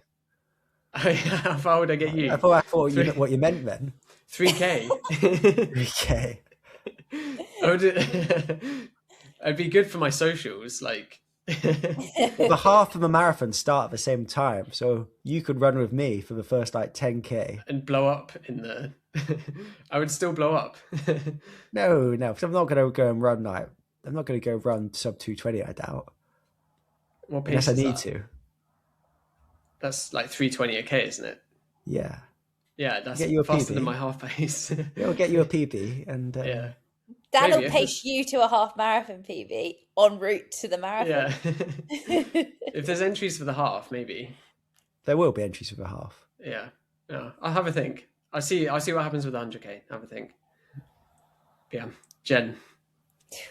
Right. Where do we start? So I took 4 days off after the marathon, which is the most consecutive number of days I've taken off for 7 years. So I'm giving myself a big pat on the back for that. It is one of my biggest downfalls in running is not being able to take a break. So 4 days off in Palma. And then I did a 20-minute run on the Friday as my first one back. To go back though, you've not had more than 4 days off in 7 years. Consecutive 4 days. Yeah. Yeah. Surely you've been ill or injured enough to put you out for 4 days. Nope. I've been very fortunate that's never happened. or you've been stubborn and you should have had 4 days off. But yeah, Oh, there's definitely been times like that. Like I had COVID a few years ago, and I think that was 2 days off, and then I was out feeling absolutely horrendous. But yeah, that was big pat on the back. Dave was proud of me. Didn't even argue going out for a run. So it was a great start to the holiday. well, it helps if you're drunk the whole time, doesn't it? Like it's hard to run then. No sleep, drunk. I couldn't sit down on the toilet for 4 days, so I had no chance of getting out for a run, to be honest. I think I definitely underestimated how hard it would be to come back from a marathon. I'll take you along on the journey. So yeah, a 20-minute run was my first run back on the Friday, and then I pretty much just jogged for the next 2 days for that week after the marathon, and then we got home and then jogged for the next week. I think I did 3 double days, 74 miles for the week, but just jogging, nothing else. The one thing I really noticed was I did a run at 8:34 per mile one night that week. There was a message immediately from Dan in the group chat, like, I can't believe Jen's just done that. Like, is she all right? Because this is stuff that has never been seen before. I've never seen anything outside 5 minutes Ks for you, I don't think, Jen. 8-minute mile. No. I didn't even argue in this run or try to like two-step Dave or anything. Just felt awful, like so bad. And I kept kind of getting up each day and being like, I just need to keep getting out the door and going for these runs because I'm surely going to feel better eventually. Like it'll all come round. But the biggest thing for me was my heart rate was through the roof, like probably like 10 beats up more than normal on whatever pace I was running. Pretty much I could have been running 5-minute Ks and my heart rate's like mid 150s, pretty much at LT1 on the Sunday long run by the end of it. And we weren't running anywhere near LT1 pace, that's for sure. So I think that was the biggest thing. Like actually my legs and my body felt fine, but just the heart rate and the effort that it felt to do these runs was horrendous. But it did slowly get better after that week. So the 15th to the 21st of December, just jogged every day, 75 miles, did nothing. I was going to do some strides that week, but I sort of just thought, you know what, I'm just going to leave it and get back into like a more normal routine the week after. So I did my first session that following week. So Christmas Eve, I did my first session. We travelled to North Norfolk on the Monday, and we did a similar thing to Owain. We stopped on the way, but we stopped in Peterborough for our run, and we had a lovely lake to run around. It was about 5k all the way around, paved paths, not very busy at all. Really nice, to be honest. So it was a great little stop off en route. There weren't any toilets, but I just don't really give a shit about that sort of stuff. If there's a bush, I'm happy. So I'm not. That's going on bothered. Instagram. That's for real. Just fully exposed myself there. But yeah, so we did the run, and then I did some hills after that. So that was the first bit of sort of intensity, faster running I'd done since the marathon. So that was on the 22nd of December, just 5 by 12 seconds. And I felt better doing those than I had done on any single run I'd done since the marathon. So I think I just needed to kind of expose myself to moving a little bit faster. And I thought this was the turning point, but it wasn't in the end. But we'll get to that. Another thing that I've really focused on, and I promised it and I delivered on it, was making sure I was going to the gym at least twice a week. And like really getting back into the swing of that. My physio, Johnny, he's given me a couple of different exercises for my calves and things that I've started to incorporate, more like isometric holds and stuff.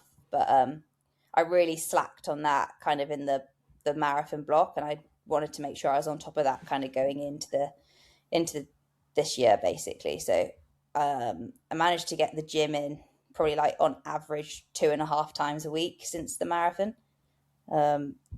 So that's been like a really big priority for me.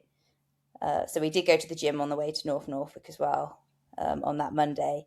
Then I jogged again on the Tuesday, did strides again in that evening, felt a bit better doing those. And then on the Wednesday, so on Christmas Eve, I did my first session, which was 15 by 90 seconds on, 30 seconds off.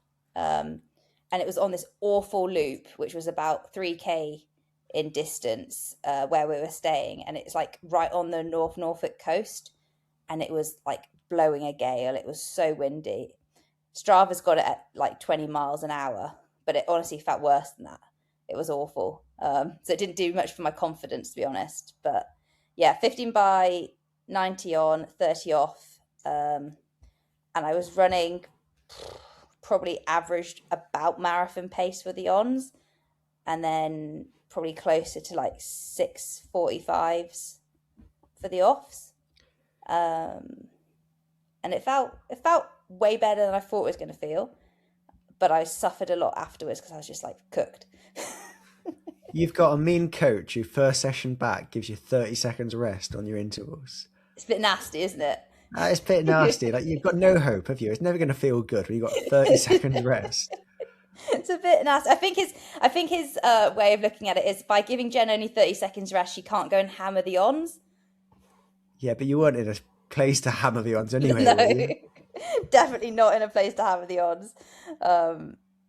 But like I said, it went better than I thought it was going to do. And I think I probably ended up averaging just below marathon heart rate for an effort that felt probably about 10K effort. So we'll take it as a good start. It was all right. It was nice to just kind of feel like I was doing something again. I just feel like I'm just plodding around when I just jog every day for a really long period of time.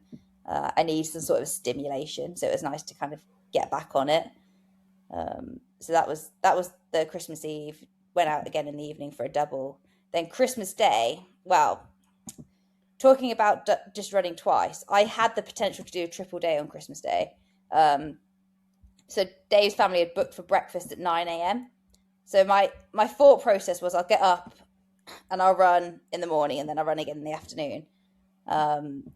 There was a small problem that we had very limited like daylight hours. It was like 8 till 3 and there's no street lights where we are. So that already kind of makes the double days a little bit challenging.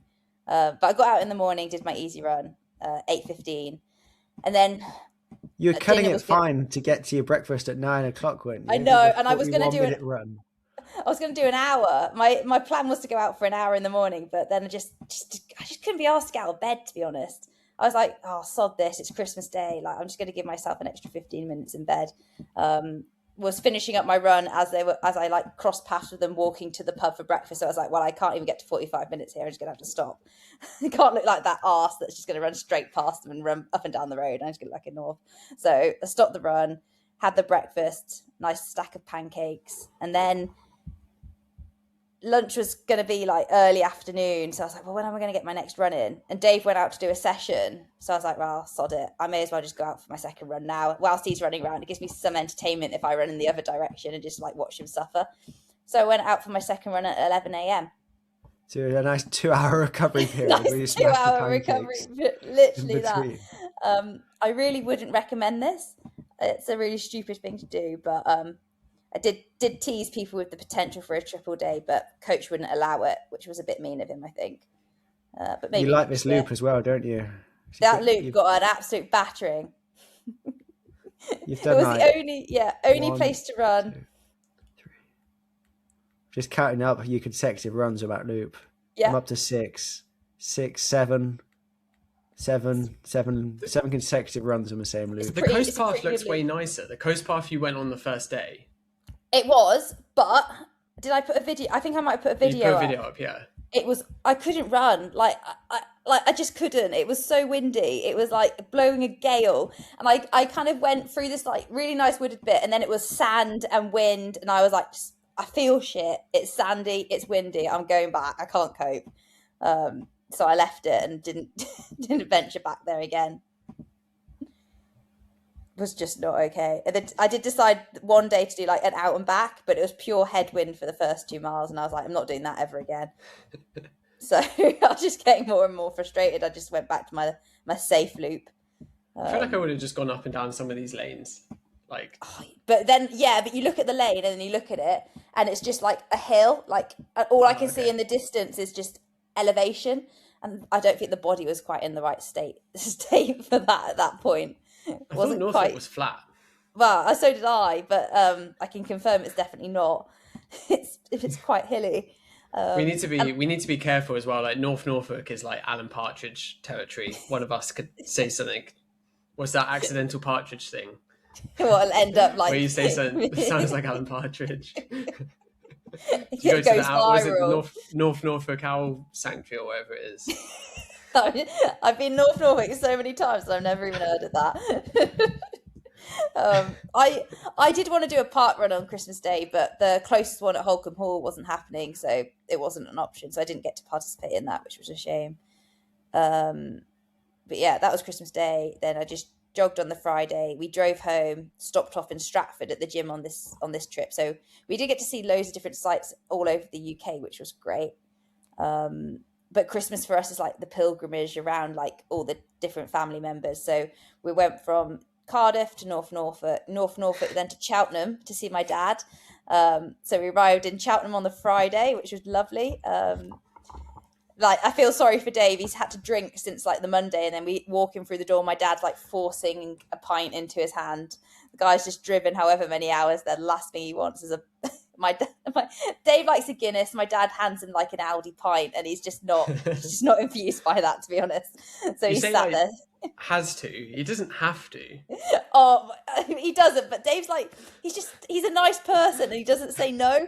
So my dad's handed him this pint, and he's there like trying to get through it in the kitchen. I got the impression it was Dave leading people on in the Irish bar. Oh yeah, he has his moments, but I could tell in this exact moment, the last thing he wanted to be doing was drinking this pint. And then is Dave doing all the driving? Yeah, I'm the passenger princess for literally everywhere. It's great. I'm not even allowed to do directions because I can't get my lefts and rights right. So I just sit there, just look out the window, look pretty. I think that's what I'm supposed to do. So it's fine. I think he's experienced so many bad moments with my driving that now he doesn't let me drive. So you're not actually allowed to drive, are you, Jen? I'm not allowed to drive. Scared for his life he's a bit scared for his life. I succeeded in his car. I succeeded in never having to drive again because I did a few little bad moments. So it's a win-win for us all, I think. It's great. So yeah, he drove all the way to Cheltenham on the Friday, and then on the Saturday morning, I did my second session back, which was 5 by a mile.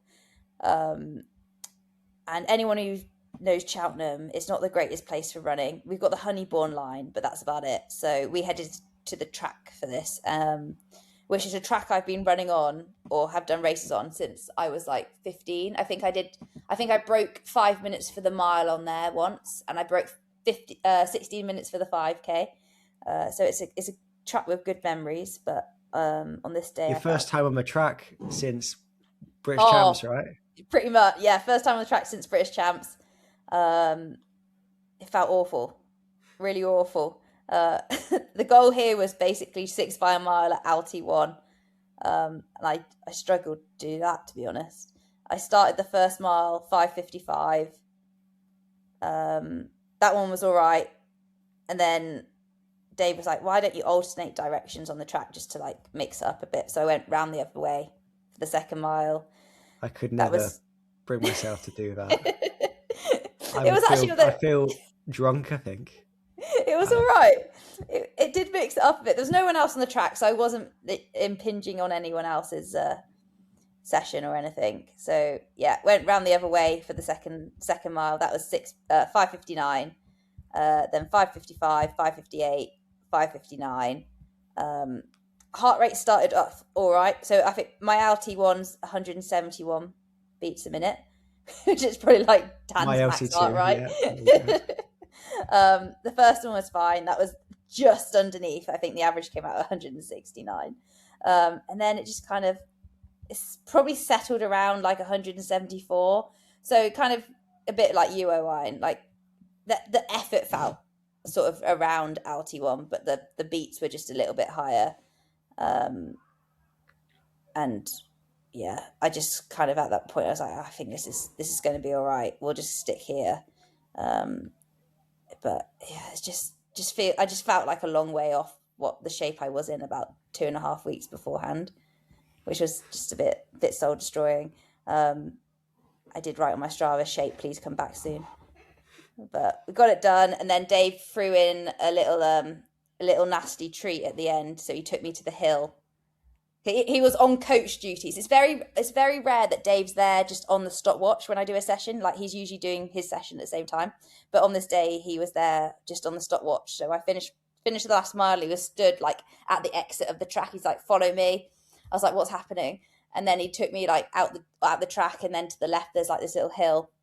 He's like, right, I'm going to do some hill reps now. I was like, you're having a laugh? I'm like, sorry, what? So it was like, he walked up the hill. He was like, just jog for a bit. I'm going to walk up the hill, and then you just got to run to me. I was like, fine, okay. Jogged for a couple of minutes, and then it ended up being a 22-second hill. So I did 6 22-second hills. And I forgot what running up a hill is like. Like, when you run up a hill really hard, it's actually horrible. Like, your arms get lactic. It's gross. But it was fine. Got the heart rate up. And then, finished. I felt better after it on my warm down. Like, I'm just like moving a bit quicker. And I think mechanically running up a hill for me just helps like get those in like a little bit of a better place. So I did that. And then I didn't have time in the afternoon to do a double, which I was a bit pissed off about, but Dad insisted on making Christmas lunch at 3. And then he wanted to go to the pub. So it was a bit inconvenient, you know. So I did a 4-mile cool down instead, and ran to meet Dave at a coffee shop. So that was my Saturday. And then Sunday, my brother, he also runs. He's not as good as me, which is, you know, thankfully he's not as good as me, or fast as me. But we met him in the morning for a run, and he took us on this random loop outside of Cheltenham, which was a little bit hillier than what we used to in Cardiff, but it was fine. It was really nice to kind of run with him. We are like, you think I'm a 2-stepper, like my brother is like 2-stepper times 2. So when we run together with Dave, he absolutely hates a 4-stepper. Yeah. Dave's getting like dropped whilst Chris and I are like kind of egging each other on a little bit.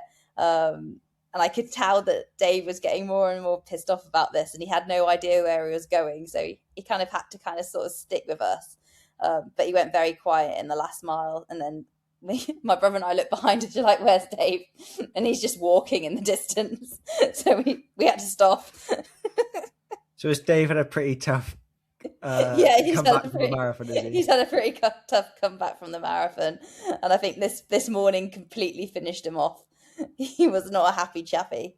But we finished at a bakery, got a coffee and a croissant, and walked back to my brother's house. So it was okay. It just ended up being another 90-minute run, 7:25s, which was fine. But just the 90 minutes, like the last 15 minutes of a 90-minute run at that stage was still feeling quite hard. Like, in the marathon block, like a 90-minute run's like nothing. It doesn't touch the surface, but this was starting to it's like creeping at the end. I was like, oh, when's it over? Looking at the watch, and the time's moving really slowly.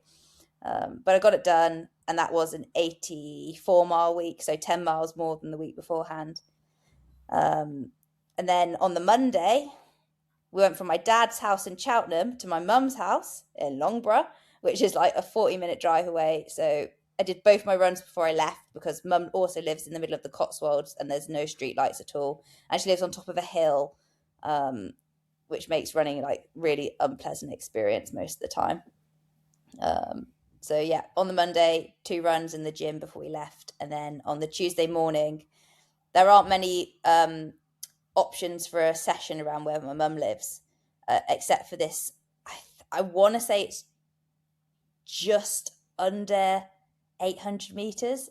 It's just under half a mile, I think, loop around this like little industrial estate in Bourton-on-the-Water, which is like the most touristy place you can find in the Cotswolds. Like, it's like there was like a bus from the northeast of like people just stopping off to have a look at I don't even know why they go there, to be honest. I think it's just like the river, and there's a bird sanctuary and a model village.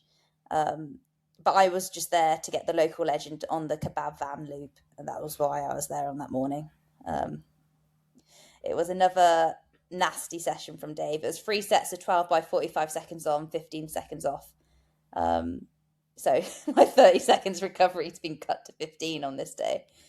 But the goal of this session was, I think the 45 seconds allows you to run a little bit faster, but still kind of stay in threshold, basically. And I think one of the things I was complaining about was the fact that I feel like I've got absolutely no turnover, which is not a shock considering I've basically had some time off and trained for a marathon. But this you had some turnover on the first rep, Jen. First rep, I did, didn't I? Yeah. I think I just went out. I think I went out a bit hard on the first rep. I got out the traps. I was feeling great. So yeah, the first rep, I think it was like 3:10 a k, 3:30? 3:09 a k. Was that like 5:04 a mile? Yeah. So felt class on the first rep, and then I thought, better settle a little bit, otherwise this could go tits up pretty quick. But I ended up pretty much, running pretty consistently. It was kind of headwind one way, tailwind the other way. So just kind of gauging the effort off that.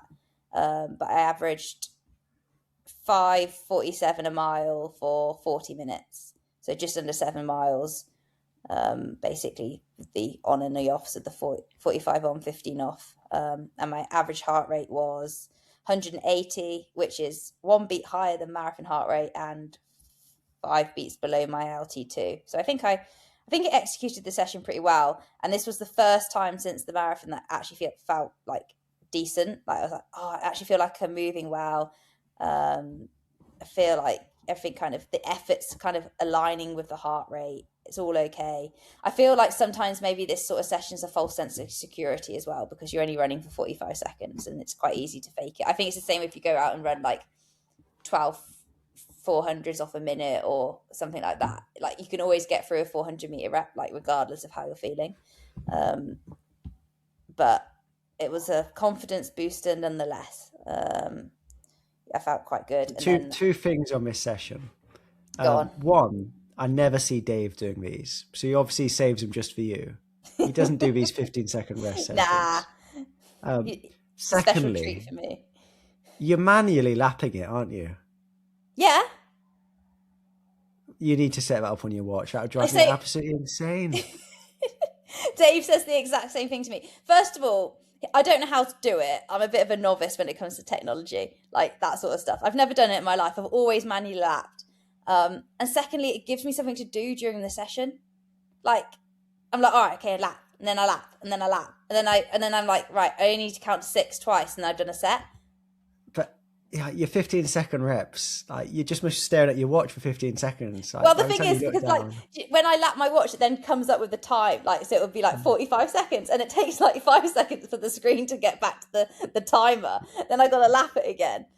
So maybe I should start putting my sessions onto my Garmin, but I just feel like I'm just then succumbing to what everyone wants and not, being out there. For something like that, I would be doing it. I'm not like Owain who puts every single session into his watch, but if it's something like, but if it's something like that, I'm never going to keep count, and I can just focus on running instead of I need to lap my watch now.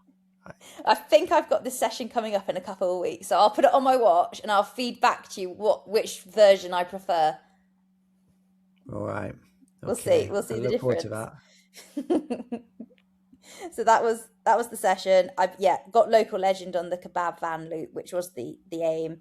I think I ended up doing something like 11 laps of the thing, which was great. And then I jogged down into Bourton afterwards to get a cinnamon bun from the bakery to take home with me. And I made the real rookie error of doing that in a pair of shorts and a gilet because I was a bit warm from the session, and then having to wait 20 minutes at the bakery to get the baked goods. And by that point I was absolutely frozen.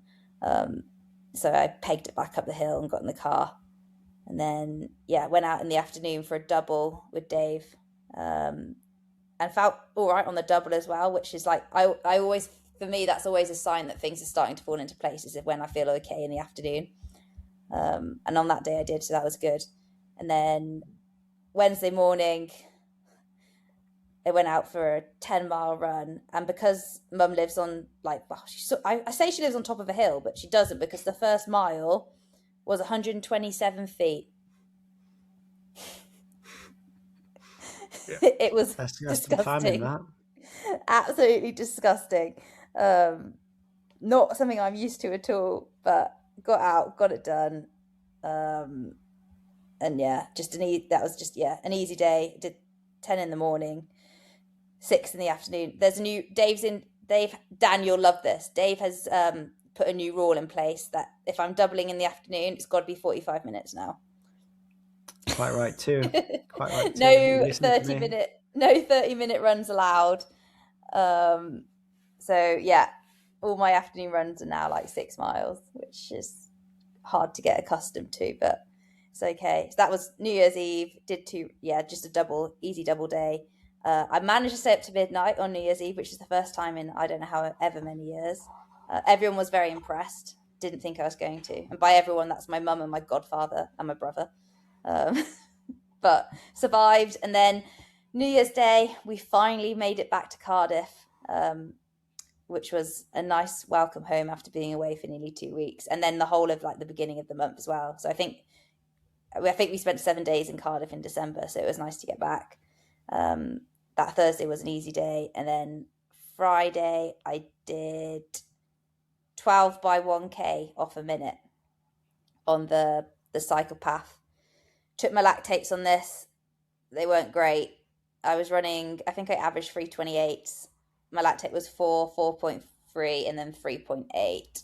So pretty much LT2, which is kind of sad for that sort of pace, but got to start somewhere. Well, it's not that far off though, is it? Like, when you're really fit, you'd be running what, 3:20s? Yeah, I think it's 3:22. Yeah, Nah, it's not as good as it's not good. You should know it's terrible.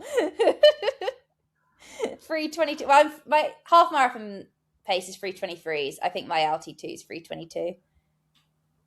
Yeah, so you're not that far. You're talking 6 seconds here. 6 seconds. You're like 4 sessions back into training. Yeah, I guess. And what was nice to see was that it sort of it did come down as well the more I got into it. But yeah, 12 by a K. Felt a bit clunky running, but apart from that, it was all okay. Nice to do a session that felt like I was doing a lot of volume as well, getting back into sort of bigger volume sessions. And at least some actual data behind kind of what I was doing, where the heart rate is, what it's looking like. Just gives it I think for someone like myself, having that evidence and that data definitely allows me to kind of buy into whatever we're doing, and actually check myself a little bit when I'm doing some sessions. Otherwise I in my head convince myself that I'm fine, and it doesn't matter if I'm running a bit faster or a bit fast there, or if my heart rate's a little bit high here. So having those data points for me is really valuable. So that was Friday morning. Just jogged in the evening, had my easy Saturday, and then had the long run with the boys on Sunday, which we all know about the adventures that took place there. I just did an hour and 51 minutes. I wanted to do 2 hours because Owain was doing 2 hours. Dave wanted me to do an hour and 45 minutes. So I managed to add on an extra 6 minutes and get it to an hour and 51, which was great. And then we went out in the afternoon for the gym. And that was 102 miles that week. So kind of back to pretty decent mileage by this point, which is nice. Because I probably failed to mention that I am running a marathon in April. Signed myself up for Rotterdam. So I think I've already started panicking that I've not got enough time. And then I'm looking at what Dan's doing, and I'm like, well, I've got a lot longer than he's got. You've got loads of time. April, Yeah, to me that doesn't feel like very long. But I'm sure once things start really clicking and I get back into more marathon sort of stuff, I might have a bit more confidence. But I think for us, it was just making sure we recovered, and then giving ourselves a few weeks just to build the threshold as much as we can before doing a bit more of the marathon specific stuff. So I guess that's what we're kind of trying to do at the moment, albeit starting from a pretty dire place. Well, not dire, but a bit of a weaker spot than perhaps I thought. I might have been after the marathon, but I think it'll come back quicker than I think. It will. You already think you're further behind than you are. Yeah. Come on then, Jen, bring it home. Last 5 days. Last 5 days, just easy run on Monday. That was 16.4 miles for the day. Tuesday, double session day, 6 by 6 minutes in the morning, off a minute, just around Butte Park. I think I was running about 550s for this, trying to stick kind of in that mid threshold sort of range, which I pretty much did. Heart rate's kind of sitting at 175 to 180 pretty much for that. That felt all right. And then in the afternoon, 2 sets of 12 by 400 off 30 seconds, 90 seconds between the sets. I took my lactates on this, 3.3 and 3.4. I averaged 80s for this, 80, 81. And that felt really good. And it was nice to kind of see that the lactate was really stable for that as well. Because I have a habit of, on those sort of sessions, the lactate just absolutely popping off on the second set. So that was good. And again, felt better than the week beforehand, which was really positive. That ended up being a 21.5 mile day, which is probably the biggest day I've done for a very long time. Then Wednesday, 2 easy runs in the gym session. Thursday, 2 easy runs. And then today, I did hill reps today, which is something that's not been on my plan for a very long time, like actual savage hill reps. I went to Landennis Avenue. If anyone's been there before, or if anyone's looking for a 2-minute hill, it's pretty decent, very quiet road. So I had 2 by 2 minutes, 4 by a minute, 6 by 30 seconds. Basically just hammered these as hard as I could, to be honest, and then jogged back. And they actually, I enjoyed it a lot more than I thought I was going to do. My gap pace is great. It's like sub 5 minute miling for all of it, which is fab. We'll take that. Managed to get my heart rate up to 187. Well, it helps when you haven't got 15 seconds rest, doesn't it? Yeah, true. 3 minutes for those 2-minute hills. And Dave actually, when I got back, because he said jog down, and then I was like sort of jogging down and then hanging around at the bottom and going again. And I took 1:45 off the 60 seconds, and he said I should have taken longer, but it was a bit cold and I was just standing at the bottom, and the guys were like doing the dustbin collection as well and just looking at me like I was a bit of a weirdo running up and down this hill. So I was like, just got to crack on at this point. But it was nice to run a bit quicker, and actually like I like putting myself in a bucket sometimes. So that was a fun thing to do this morning. And then this afternoon, just 3 by 10 minutes, just under LT1. So I went 6:11, 6:05, 6:05 per mile for that. And that was it for today. So we're getting there, I think, slowly. I think I'll probably run about 108 miles this week. So a little bit up on last week. And then it'll probably like just even out a little bit from there. Nice, good mileage. Back to normal, basically. Back to marathon Pretty training. Much. Back to marathon training. Girl now. And a week, 108 miles. Yeah, committed to the marathon life. Can't get back.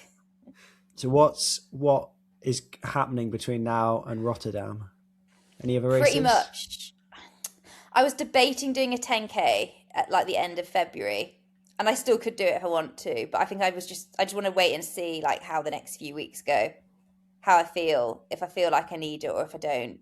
And then after kind of, I think we're going to do like a 6-week marathon specific block, 2-week taper, and then into the race.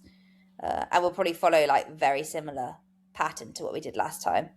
But with a little bit more data now. Like I know what sort of heart rate marathon pace is going to look like. I know what I ran in my last marathon. I know what the pace that was. So it's there's a bit more data to drive the training, I think, which will be useful.